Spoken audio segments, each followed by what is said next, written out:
Hi everyone, this is Michael Bengiat. This is the Market Trend Advisory Weekend video for May 28th, 2022. We're going to keep this one a little short just because it's a 3-day weekend and you should be out enjoying what you can do this weekend and not be focusing on the stock market. So we'll keep this one a little brief. Here is our disclaimer. You can pause the video and read that. So here we are with the market trend. We had a pretty big change that started late last week. We got a follow-through day on May 26th, Thursday, and then which turned us into a confirmed uptrend again. So the market's in an uptrend, and also we had for the NASDAQ, we had a additional follow-through day, but just barely. And for the S&P, we did our buy signal for the market count was low above the 21-day, even though that is still pointing straight down. So as of Monday, we're actually now at a market count of 2 with 55% exposure. You can see that right here. And we don't have any institutional selling days yet, which is good. But of course, the rally is only been going on for a couple days. But at least immediately, unlike last time, it didn't turn south.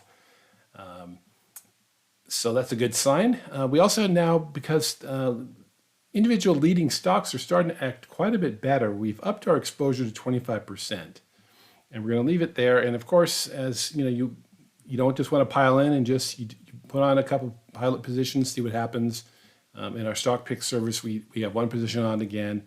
Looks like it's doing okay, and so we'll maybe look to add some more additional exposures. So all in all, we had a big change. Now we'll talk a little bit later, about is this going to last or is this going to be just another bear market rally, which I think is probably more the case. We'll come back to that in a second. Okay, so here is our investing strategies. And you can see here we're moving to 55% exposure from 30% exposure on Tuesday, because of the holiday. And what we're going to be doing, we're going to be changing the way we're approaching these investing strategies, just because for the whole period that we ran our data, which was from July of 2013, there weren't really any of these epic bear markets that have happened, especially under the surface in this one. So we're going to be adding back in the non-leveraged QQQ to our system, and also for the SPY. And then we're going to keep the leverage positions, but we're going to be changing how we're doing it. It's probably going to be, if the indexes are basically in negative territory, you're going to stick with the QQQ.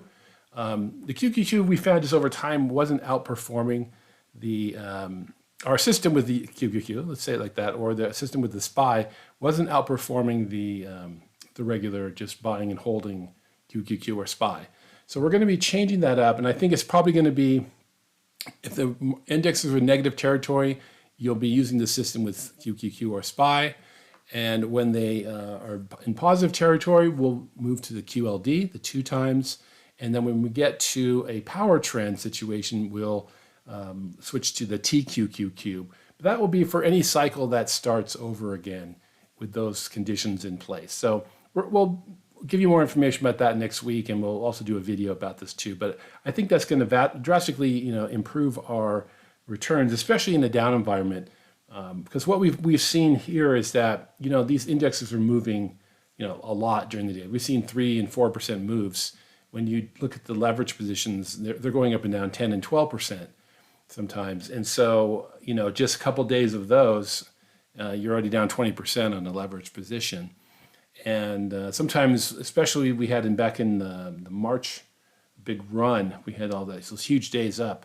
We were so far away from any sell signals, you could be down 30% before we even get a sell signal. So we're going to change that. I think that's going to improve the whole system, just in terms of less risk. There'll be less downside if the market continues in a downtrend or in a bear market. So we'll be just back to non-leveraged positions there. So we'll get more information about that next week.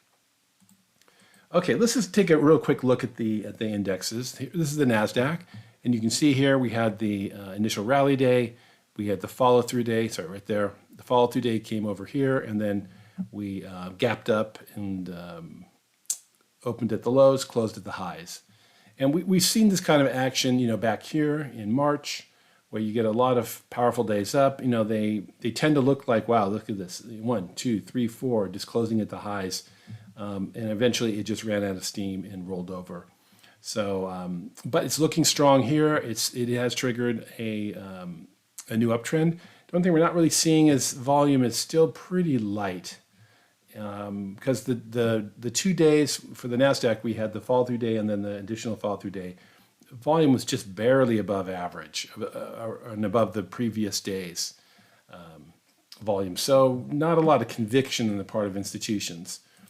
Here's the S&P, same thing. We had our initial rally day, and then we had our follow through day, and there's our additional day. Now this one, we actually closed above this declining 21-day moving average, which is the green line. So we got a buy signal there. So that gives us 2 here for the S&P. Again, volume is not really giving us a strong sense of institutions are coming back in at this point. So let's go to the monthly. This is the NASDAQ. Again, we came down to support on this 40-month moving average, the green line. And we've bounced off that. We expected that. We talked about that a few weeks ago. And then we have in the S&P, we had a bounce down, really not anywhere, but that was at the 20% mark was right there at its low. And of course, it came back up, a little suspicious. You just wonder, I've talked about this. You really didn't want the headlines of the market's in a bear market to spook people. But anyways, who knows? That's maybe just conspiracy theory talk. But the market S&P has a record of getting down to about 19%, and then the buyers come piling in. So we'll take it what it is. So again, these 2 charts, especially the NASDAQ one, seeing this just giant move above the, in terms of standard deviations above the norm, it's very likely we're going to go down, and this is not the bottom of the bear market, especially like what we've seen in 2000. And this alone is not enough to say, yeah, that's probably going to happen. But when you combine it with all the bubble type behaviors and actions that we saw, the crazy number of SPACs that came out, the margin debt went off the roof, the overvaluations, even past this peak in the market. I can go on and on. There's that whole article. Go to our blog. You can see the bubble article that I ran for about a year and a bit during that whole process. But when you put that together with the declining, with interest rates now starting to shoot up, inflation is strong, and likely the end of the 40-year bear market in bonds. You add it all together, and we're looking at probably reduced to not much headway for a long time, and more likely the bear market still has a way to go. But that's historically that's probably what will happen. But anything can happen. Right now we are in a uptrend, so we're going to respect that. We're getting some pretty good signs. Just quickly, here's the technicals. You can actually see here with 52-week highs and lows. You can see that we're just getting swamped more than 10 to 1. In fact, look at the ratio. It was like 100 to 1 at this point. That's really calling for some kind of a bottom. It sort of improved a little bit, came back down, and now we had the first day where we've had more 52-week highs and lows in a long time. Same with your up volume, down volume. We had pretty low numbers, but we had a very strong on Friday. Also on Thursday and Wednesday. So we haven't seen this kind of green action in quite some time. And you can also see here in this column, the number of stocks, leading stocks that have broken out and not failed is now starting to come back up again. So it's all a good sign. And the percentage of stocks above the 200-day is now at the highest it's been since, it looks like May 5th. It's not a lot, but actually, no, it's higher than that. I'm sorry. This was the... So yeah, it's making some nice improvements as the market's coming through. And then finally, on sentiment, when we put all this together, we were talking about it was overdue for a bounce. Here in the CNN Fear Greed, we were down in panic just earlier this week. We passed through fear and extreme fear to panic. When we get into single digits, that's pretty much giving off the sell signal there. But on a contrary basis, that's very bullish. The VIX got up into the 30s here too, which has traditionally been a place where the market tends to turn around. We had the crossing of the bulls and bears for the American Association of Individual Investors, and then we became very bearish as we've crossed. So when you add all this together, the sentiment, the technicals, and the oversold aspect of the market just on a short-term basis, we were overdue for this bounce. Now again, this bounce could go a long way. We talked about this a couple days ago in the notes. Very easily, we could try to come up all the way in the NASDAQ to the 50-day, which is in declining. And even if this market really just gets overheated, which, this is the stock market, it even could try to get up here. It's probably unlikely. That means we've given back, most of this bear market last leg, in fact, or all of it. Pretty unlikely, but it could happen.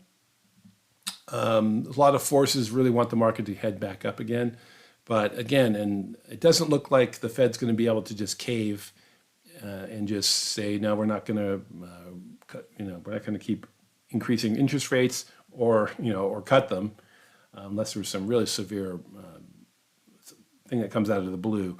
So more likely, the market's just going to be watching, but we're going to be treating this as an oversold bounce. And we'll probably run to resistance around the 50-day, and very likely we'll probably fail or at least hover around there for a while. But we'll see. Anything can happen. So we're not trying to really guess, but historically, that's more likely that this is not over. Plus, we've just started increasing interest rates. And the market, of course, has been trying to look forward and discount things, but it hasn't done a very good job. Ultimately, it's been discounting it on the downside.